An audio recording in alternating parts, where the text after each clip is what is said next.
오늘 이제 이 미사가 성전에서도 처음이시고 다음 달에 성모신신 미사와 성시간은 제가 없어서 우리 안신부님이 성모신신 미사와 이 성시간을 해주실 것이고, 그래서 이 시간에 이 월피정 시간에 이제 신부님이 좋은 강의도 해 주실 것입니다. 신부님 철학 전공이셔서 여러분들에게 좀 생소할 수 있지만, 여러분들 생각해 보면 교부학도 생소했는데 제가 와서 이제 교부가 뭔지는 대충은 이제 아시잖아요. 예, 가랑비에 못 찾는다고. 예, 철학도 대단히 생소하시겠지만 신부님 계시는 동안 듣다 보면 철학이 이런 거구나 라고 조금 배울 수 있지 않을까 생각해 봅니다. 네, 7월 우리 영적 독서는 준주성범이라는 책입니다.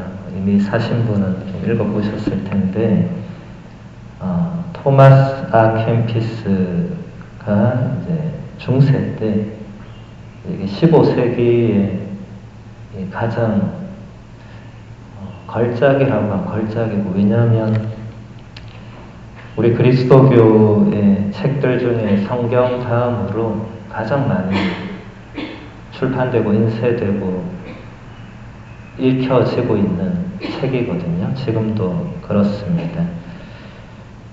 15세기면 이제 루터가 종교개혁을 일으키기 직전이죠. 그래서 이 준주성범이라는 이 제목은 사실 책의 내용을 종합한 그런 느낌은 아니고, 원래 이 책의 제목은 그리스도를 본받음이라는, 이제 라틴어로 imitatio Christi라는 게 제목입니다. 그리스도를 어떻게 본받을 수 있는지를 아주 상세하게 이 토마스 캠피스가 이제 적었죠. 그래서 아마 이 책을 처음 읽어본 분들은 아마 굉장히 낯설고 내용도 대단히 진부하고 어렵고, 그래서 아마 많이 못 읽었을 거예요. 제가 30년 전에 신학교 1학년 때 이 책을 읽으면서 이런 책을 왜 읽어야 되나 이런 생각을 했었거든요. 시키니까 읽었는데 솔직히 아무 내용도 모르고, 제가 지금 와서 다시 읽어보니까 그때 내가 이걸 읽은 것도 아니었고, 그냥 흰색은 종이고 검은 건 글씨고 아마 그렇게 봤을 거예요. 시키니까 그냥 읽고 독후감 내라니까 어떻게 막 써서 냈겠죠. 근데 제가 이번에 줌 강의에서 중세 영성을 공부를 하면서 이 중세 영성의 가장 핵심이라고 할 수 있는 이 책을 다시 읽어보니까 이 책이 중세 영성의 모든 것이 담겨있다. 모르면 이걸 읽어도 모르는 거죠. 이제 좀 뭔가 저도 중세에 조금 눈을 뜨다 보니까 이게 정말 중요한 책이라는 것을 느끼게 됩니다. 근데 이 책이 나오고 바로 그 뒤에 마르틴 루터가 종교개혁을 일으켰다는 게 굉장히 역사적 아이러니인데, 제가 생각해 보니까 책이 나왔다고 해서 그걸 누가 읽었겠어요? 오늘날에도 책 안 읽는데 그 옛날에 누가 읽었겠어요? 그때는 사람들이 글자도 못 읽었는데. 참 역사는 아이러니가 많구나, 그런 것도 느끼게 됩니다. 이 책을 사람들이 많이 읽었으면 루터의 종교개혁을 그냥 두지 않았을 거예요. 그리고 루터도 아마 그런 식으로 하지 않았을 가능성이 높습니다. 루터가 이 책을 읽었는지 안 읽었는지 제가 알 길은 없지만은 그런 역사의 아이러니가 있습니다. 그래서 우리가 오늘 이 짧은 시간에 이 책을 당연히 다 못 보고 몇 부분 같이 보도록 하겠습니다. 이 책은 총 4권으로 되어 있거든요. 4권이 한 권으로 되어 있어요. 1권은 정신생활에 유익한 훈계라는 제목으로 되어 있고 1권의 1장은 세상에 헛된 것을 버리고 그리스도를 본받는다 이렇게 되어 있습니다. 거기서 이제 4절을 보면 이렇게 나옵니다. 소멸하고야 말 재물을 찾으며 그 재물에 희망을 두는 것은 헛된 일입니다. 존경받기를 갈구하거나 높은 지위를 꾀하는 것도 헛된 일입니다. 훗날에 큰 벌을 받을 육신의 욕망을 쫓는 것도 헛된 일입니다. 오래 살기만을 원하고 착하게 살 생각을 하지 않는 것도 헛된 일입니다. 현세의 생활에만 골몰하고 장차 올 후세를 미리 생각하지 않는 것도 헛된 일입니다.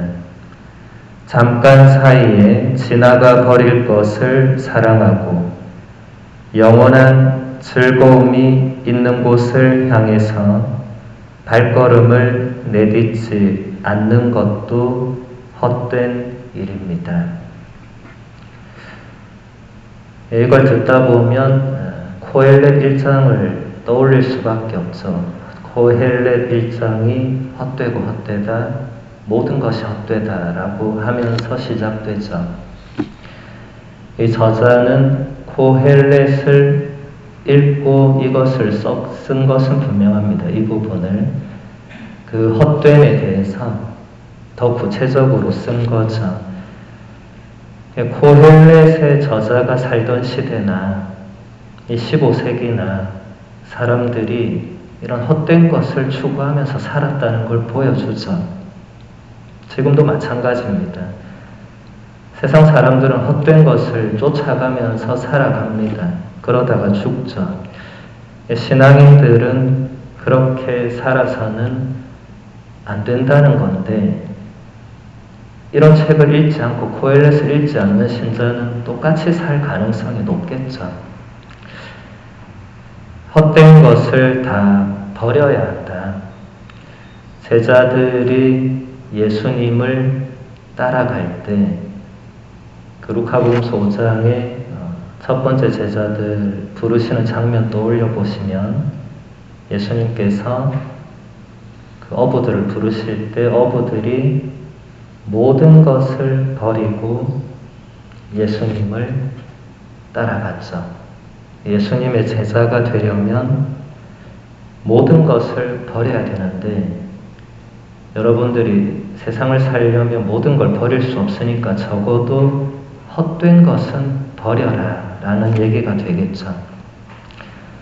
여기서 헛된 것을 여러 가지를 얘기했는데 거기서 내가 추구하는 것이 있다면 버리라는 겁니다. 그게 헛되다는 거예요. 나는 그렇게 생각 안 하고 살아왔을지라도 그게 헛되다는 거예요. 그래서 우리가 이런 성인들, 성녀들 혹은 이런 영성서적들을 읽다 보면 나의 가치관과 신념과 부딪히는 부분이 반드시 발생하거든요. 이때 그 책 혹은 그 성인의 말을 따라갈 것이냐 아니면 나는 내 가치관과 신념대로 살 것이냐 반드시 선택해야 됩니다. 근데 대부분 제가 볼 때 많은 사람들은 내가 가지고 있던 가치관과 신념을 그대로 고수합니다. 그러면 그 책을 안 읽은 사람이나 읽은 나나 별 차이가 없게 되죠. 읽어봤다와 안 읽어봤다의 차이는 있지만 그 뒤에 아무것도 변하는 게 없기 때문에 똑같은 겁니다. 그러면 안 읽은 사람이 읽은 사람 보면서 읽은 저애나 안 읽은 나는 똑같네 이제 이렇게 되겠죠. 그게 우리의 현실이 아니기를 바라고, 이런 책들을 우리가 매달 한 권씩 읽는 이유는 그 책 한 권에서 모든 것을 우리가 새롭게 변화시킬 수 없지만 적어도 그 책을 읽을 때 제가 지금 말씀드린 그렇게 충돌되는, 상충되는 부분에서 내가 조금씩 그 책을 더 따라갈 때 변화가 생깁니다. 그러지 않으면 책을 아무리 읽어도, 아무리 공부를 해도 변화가 발생하지 않아요.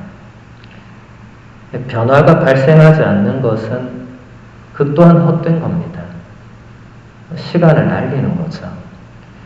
그래서 우리가 책을 물론 안 읽는 사람보다 읽는 사람이 낫다고 제가 자주 얘기했지만 그 단계에 또 머물러 있기만 해서는 안 되거든요. 이제 읽은 사람은 읽은 사람다운 변화가 요청됩니다. 준주성공 같은 책이 특히 그런 책입니다. 이 책은 끊임없이 이거 하지 마라, 이거 해라 이렇게 말해요. 끊임없이. 그래서 여러분들이 제대로 좀 읽어보려고 하면 자꾸 부딪히니까 이제 힘들 거예요. 왜냐하면 내가 추구하는 거를 자꾸 하지 말라고 할 거예요. 읽기 싫을 거예요. 뭐 덮는 것도 내 자유인데 거기서 이제 나의 신념을 바꿀 수 있는 어떤 결단, 어떤 용기, 그런 게 필요하다. 제자들이 예수님의 부르심에 바로 따라갈 수 있었던 것은 그동안 추구해왔던 모든 것을 그 자리에서 버렸기 때문에 가능한 거였죠. 하나라도 움켜쥐고 있었으면 못 따라갑니다. 우리도 예수님의 제자들이죠. 물론 여러분들이 열두 사도 같은 그런 생활 방식을 요구하지 않습니다만 이렇게 헛된 것을 버리고 그리스도를 본받아라 할 때 적어도 헛된 거 하나는 버려야 되겠죠. 아무것도 안 버리고 그리스도를 본받겠다. 일단 말이 안 되잖아요. 지금 내 삶의 모습 그대로 그리스도만 본받겠다.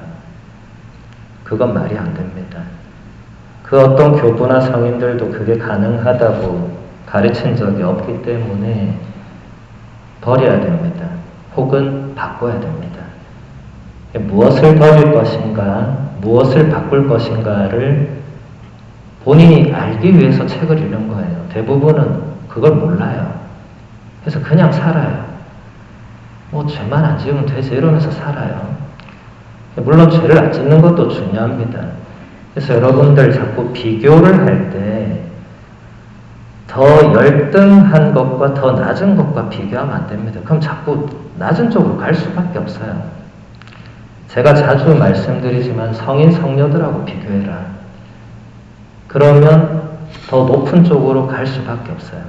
왜냐하면 성인 성녀들은 우리보다 높은 삶을 사셨기 때문에 그분들하고 나를 비교하지 자꾸 책 안 읽는 사람하고 비교하고 미사 안 나오는 사람하고 비교하고 기도 안 하는 사람하고 비교하고 물론 그들보다 내가 낫겠지만 그렇게 살면은 아무 변화가 없겠죠. 그러면 안 된다는 겁니다. 책의 제2장은 자신을 겸손히 낮춘다. 거기서 4절에 보면 이렇게 나옵니다. 가장 고상하고 유익한 지식은 자신을 참되게 알고 자신을 낮추는 데 있습니다. 자신에 대해서는 아무것도 생각하지 않고 다른 사람들에 대해서는 항상 좋고 고상한 것만을 생각하는 것이 지혜이며 완덕입니다. 다른 사람이 드러나게 죄를 짓거나 나쁜 일을 하는 것을 보았더라도 그대가 그 사람보다 더 낫다고 생각하지 마십시오. 그대가 지금의 착한 처지에 얼마 동안 놓여 있을지 아무도 모르기 때문입니다. 사람은 누구나 약합니다. 그러나 그대보다 우리보다 더 약한 사람은 아무도 없다는 것을 잊지 마십시오. 이게 자신을 낮추는 겁니다. 겸손이 이토록 힘든 겁니다. 성인 성녀들의 공통점은 겸손했다는 데 있는데, 우리가 겸손해지려면 이 정도까지 내려와야 됩니다.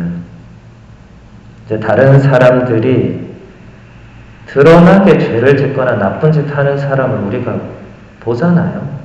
우리 주위에서 볼 수도 있고 뉴스에서 볼 수도 있고, 우리가 안 보더라도 그런 사람들이 세상에 많다는 걸 알고 있는데, 우리가 그보다 낫다고 생각하지 말라는 것이 겸손한 겁니다. 아마 우리는 그런 걸 보면서 저런 안 좋게 표현을 할 수 있고, 근데 그런 표현을 하는 자체가 내가 저 사람보단 착하게 살고 난 저런 잘못은 저지르지 않고, 이제 그런 게 깔려있죠. 겉으로는 그 맞는 말입니다. 다. 여러분이 나가서 사람을 죽이겠어 뭘 하겠어요. 다들 착하게 사시지만, 그렇다고 해서 악한 짓을 하는 그 사람보다 내가 훨씬 뛰어나다 이런 생각을 하지 말라는 거예요. 그 왜 그러겠어요? 그 교만에 빠지거든요. 그런 생각을 하는 순간 허영심이 나를 뜨게 만들거든요. 영성생활에서 그런 게 좋지 않다는 겁니다. 자신을 자꾸 낮추려고 해야지 자신을 띄우려고 하면 좋은 일이 안 생기는 거예요. 예수님이 자신을 높이려고 한 적이 없잖아요. 세례자 요한이 뭐라고 했습니까? 그분은 커지셔야 하고 나는 작아져야 한다. 이 한 문장, 요한복음 3장 30절의 이 한 문장이 그 후에 모든 예수님 제자들의 모토였습니다. 그분이 커지셔야 되고 나는 작아져야 된다. 그래서 마더 데레사 성녀는 나는 하느님의 몽당 연필에 불과하다 이런 표현을 쓰셨죠. 그 정도 겸손을 우리가 추구해야 된다. 제가 이런 얘기하면 또 듣는 분들이 우리는 수도자도 아니고 성인 성녀 될 것도 아닌데 꼭 그렇게 살아야 되나 이런 생각을 하실 수 있을 거예요. 이제 그런 생각을 하면 이제 이 시간도 다 날아가는 겁니다. 헛된 거죠. 저는 앞에서 떠들고 듣는 사람들은 나는 수녀가 아니니까 이렇게 돼버리면 이거 매달 해서 무슨 소용이 있겠어요. 그래서 여러분들 변화라는 게 그토록 어렵습니다. 특히 인생을 오래 사실수록 본인 안에 뭔가 자리 잡은 고정된 어떤 것, 그런 가치관과 신념들이 굳어 있는 경우가 많죠. 물론 이게 모든 나이 든 사람 경우는 아니지만 대체로 그럴 가능성이 높아요. 그렇다고 젊은 사람이 자기 가치관을 쉽게 바꾸느냐 그런 건 아니에요. 어쨌든 그게 어렵다는 겁니다. 뭔가 다른 내가 생각하는 것과 다른 뭔가를 누군가가 말하거나 가르칠 때 내가 이걸 바꿔야 되겠다. 이렇게 결심하고 행동하고 실천하는 사람들이 많지 않다. 그게 저는 늘 시대적인 문제들이었다고 생각합니다. 성인 성녀들은 그걸 잘 실천했던 분들이라고 봅니다. 다른 것은 우리랑 다 비슷했어요. 인간적인 부족함, 나약함, 죄 이런 거는 성인이나 아닌 사람이나 다 비슷했습니다만은 그분들은 끊임없이 자신을 바꾸려고 했고 낮추려고 했고 그런 게 차이가 있는 거죠. 제3장 제목은 진리의 길을 따른다. 6절에 이런 구절이 있습니다. 세상의 부귀 영화는 얼마나 빨리 지나가 버리는 것인가. 세상의 지식을 많이 아는 것만큼 하느님을 향한 생활에 열정을 기울였다면 얼마나 좋았겠는가. 그랬다면 참된 진리를 공부했을 것이요 참된 진리를 찾았을 것입니다. 세상에 얼마나 많은 사람들이 헛된 학문 때문에 망하는지 보십시오. 그들은 하느님을 섬기는 것에 그다지 관심을 기울이지 않습니다. 그들은 겸손하게 살려고 하지 않고 다만 훌륭한 사람으로 돋보이기 위해서 애쓰지만은 결국 헛된 일이 되고 맙니다. 진정으로 위대한 사람은 애덕을 많이 쌓은 사람입니다. 진정으로 높은 사람은 자신을 작은 존재로 여기며 세상의 모든 존귀한 영예를 덧없는 것으로 여기는 사람입니다. 진정으로 슬기로운 사람은 예수 그리스도를 얻기 위하여 세상의 모든 것을 쓰레기로 여기는 사람입니다. 참으로 지혜로운 사람은 자기의 뜻을 버리고 하느님의 거룩한 뜻을 따르는 사람입니다. 그때나 지금이나 이런 사람들이 있는지 한번 주위를 둘러보고 내가 그런 사람인지 아닌지 한번 자신을 성찰해보고 그러면 우리가 진리의 길을 따르고 있는지 아닌지를 알 수 있겠죠. 예수님께서 이런 말씀을 하셨죠. 너희는 좁은 문으로 들어가라. 수많은 사람들이 넓은 문으로 가는데 그거 따라가지 말고 좁은 문으로, 좁은 길로 가라고. 그게 성인 성녀들이 걸어간 길이었어요. 근데 대다수 사람들은 그거 보고 안 따라갔습니다. 나는 저렇게 살고 싶지 않거든요. 그 끝에 가서 이제 결과를 보면 예수님께서 그때 분명히 말씀하셨거든요. 넓은 문으로 가면 끝에 멸망밖에 없다. 좁은 문으로 가야만 구원이 있고 하느님을 만날 수 있다고. 그게 이 6절의 내용에 그대로 반영이 되어 있죠. 그래서 우리가 하느님을 알기 위해서 하느님을 향한 생활에 열정을 기울이기 위해서 노력을 해야 되는데 아마 지금까지 여러분들이 몰라서 못했던 경우가 많을 겁니다. 제가 가장 많이 들은 말은 신부님 저는 아무것도 모릅니다. 이 말이거든요.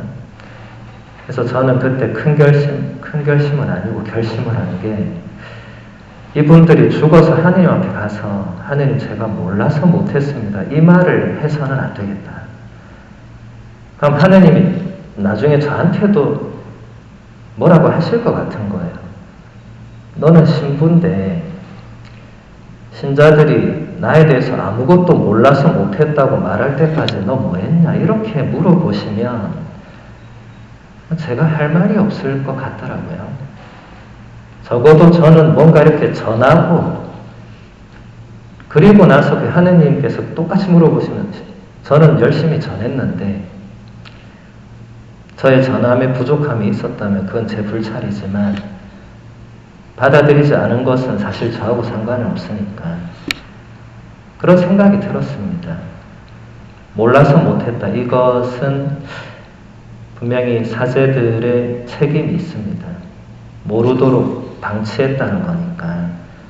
물론 여러분들이 어제 일이 기억 안 나는 그런 요즘 시대에서 알아도 까먹고 돌아서면 잊어버리고 이런 게 있지만 그래도 복음 선포자는 복음을 선포해야 되고 가르치는 사람은 가르쳐야 되고 사도 바오로가 그런 말을 계속 하거든요. 사도 바오로도 제가 느끼는 어려움보다 훨씬 많은 어려움을 느꼈을 거예요. 일단 사람들이 안 받아들이는데 사도 바오로는 자꾸 예수 그리스도를 전하려고 했기 때문에 저는 그래도 신자들 앞에서 얘기하잖아요. 사도 바오로는 뭐 신자, 비신자, 유대인 뭐 가리지 않고 가서 막 얘기하고 토론하고 그렇게 했던 인물이고 저는 비신자나 유대인 앞에 가서 말하지 않습니다. 왜냐하면 뭐 아무도 안 들어주니까 전 신자들 앞에서만 얘기하지만 어려움을 느껴요. 이게 뭔가 쉽지 않다는 걸 느낍니다.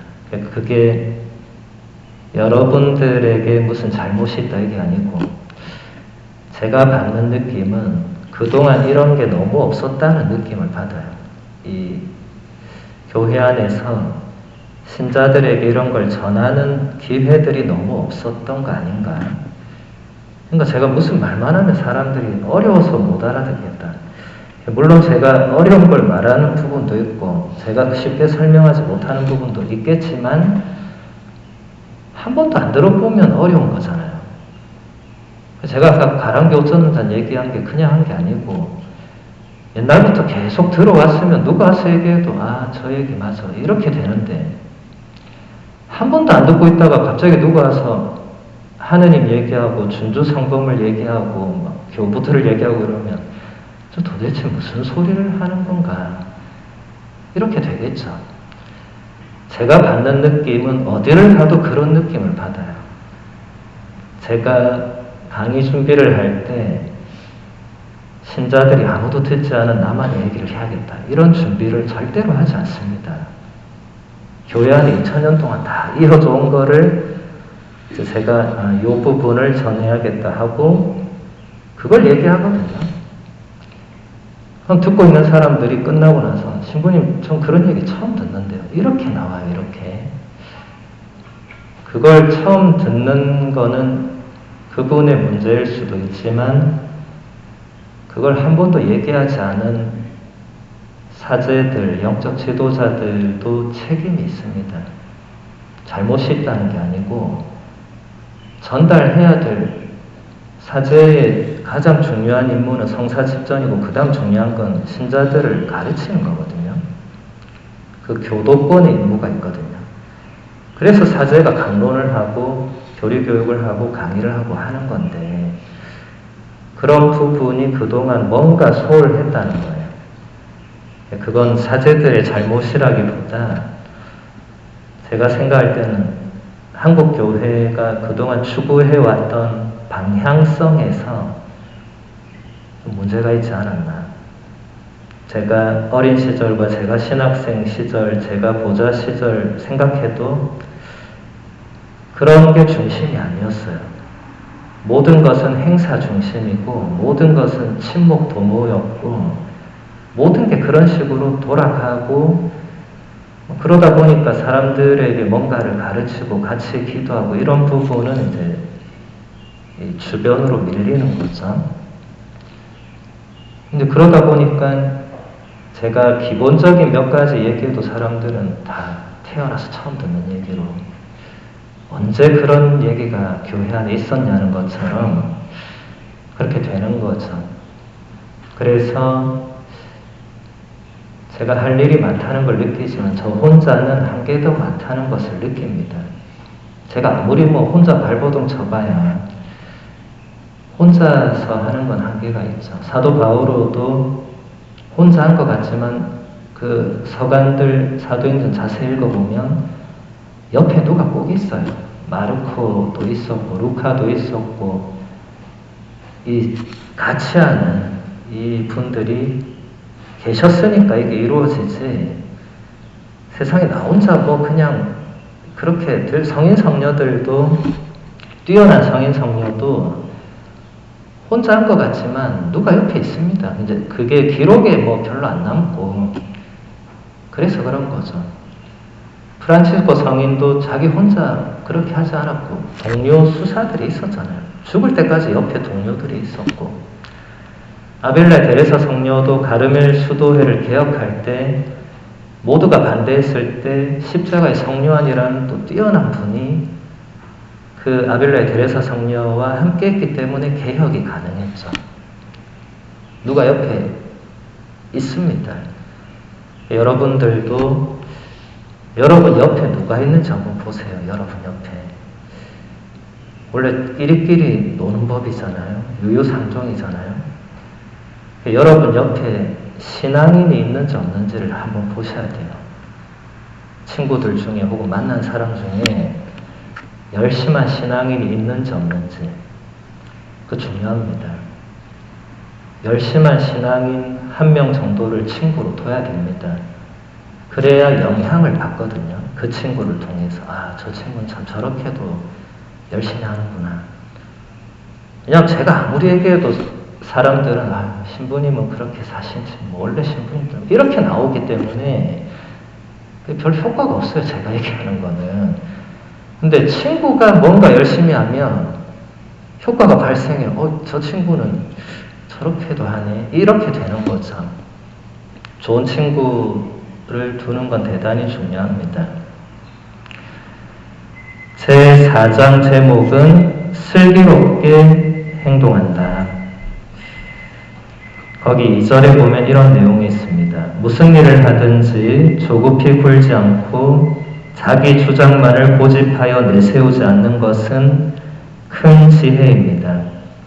다른 사람의 말을 분별 없이 믿지 않고 들은 말이나 자기가 믿는 것을 즉시 다른 사람에게 옮기지 않는 것도 큰 지혜입니다. 지혜롭고 양심이 바른 사람에게 가서 가르침을 청하십시오. 그대의 생각을 고집하기보다는 그대보다 더 훌륭한 사람에게 가서 배우도록 힘쓰십시오. 착하게 살아야 하느님의 뜻에 맞는 지혜로운 사람이 될 것이며 좋은 경험을 많이 하게 될 것입니다. 사람은 스스로 자기를 낮추어 생각할수록 또 하느님께 더 잘 순종할수록 모든 일에서 지혜로워질 것이며 평화롭게 살 것입니다. 슬기롭게 행동하는 게 어떤 것인가 지금 여러 가지 얘기했는데 제가 한 가지만 하고 마무리하겠습니다. 다른 사람의 말과 내가 들은 말을 즉시 다른 사람에게 옮기지 않는 것이 큰 지혜다. 이 부분만 잘 돼도 많은 게 변할 거예요. 제가 볼 때. 사람들이 말을 할 때 보면 그 사람이 결국 드러나거든요. 아무리 숨기려고 해도. 근데 사람들이 말할 때 가만 보면 본인의 내면에서 우러나오는 말을 하기보다 다른 데서 들었던 말을 전하는 경우가 훨씬 많아요. 저는 그걸 어느 순간 이렇게 깨달으면서 사람들이 왜 자기에게서 나온 얘기는 하지 않고 뭐 다른 어디선가 들었던 얘기를 저렇게 아무렇지 않게 그냥 옮기는 것인가. 나 같으면 저 말을 굳이 이 사람에게 옮길지 안 옮길지 생각해 볼 것 같아요. 그게 어떤 유익이 있고 그게 하느님 뜻이 있는지 없는지를 적어도 한번 생각해 볼 것 같은데 많은 사람들은 그러지 않더라는 겁니다. 그냥 마구 쏟아내는 거예요. 내가 어디서 이런 걸 봤는데 이런 걸 들었는데 하면서 쏟아내는 거죠. 그게 슬기로운 행동이 아니라는 거예요. 굳이 우리가 꼭 누군가 험담이나 뒷담화가 아니라 하더라도 예수님께서 그런 말씀을 하셨잖아요. 너희는 예할 것은 예라고 하고 아니요 할 것은 아니요라고만 하라고. 그 이상의 것은 다 악에서 나오는 거라고. 물론 우리가 살아가면서 예스, 노만 하고 살 수는 없지만 그런 의미가 아니고 말하기 전에 한번 생각해 보라는 거죠. 이 말이 정말 예수님이 원하시는 예스에 해당되는 말인가? 아니면 아무 의미 없는 말을 내가 그냥 옮기는 건가? 그래서 우리 속담에 발 없는 말이 천리 간다 이런 말 있죠. 여러분들 소문이 얼마나 삽시간에 도는지 잘 알고 있죠. 근데 소문이 돌고 돌다 보면은 그 안에 있는 어떤 진실이나 이런 깊은 뜻은 다 사라지고 쓸데없는 것들이 남아서 돌고 돌고 있는 거예요.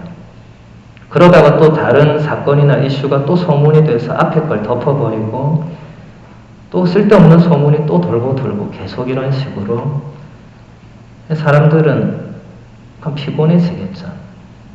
왜냐하면 그런 데서 나에게 유익이 되는 게 단 하나도 없을 거기 때문에. 그래서 우리가 조심해야 될 것은 아무 말이나 안 옮기는 것도 조심해야 되지만 그 들은 거를 내가 이걸 정말 받아들일 거냐 그러지 않을 거냐도 잘 결정해야 됩니다. 그 들은 뭔가를 들었을 때 내가 거기에 대해서 반응을 해야 되잖아요. 들은 거를 바로 반응하면 안 좋은 걸 들으면 화가 날 수도 있고 그렇잖아요. 나쁜 게 오면 나쁘게 반응할 수 있고. 근데 꼭 그렇게 해야 되는가를 한번 생각을 해보자는 거죠. 왜냐하면 내가 그렇게 하면 똑같이 그냥 돼버리는 거거든요.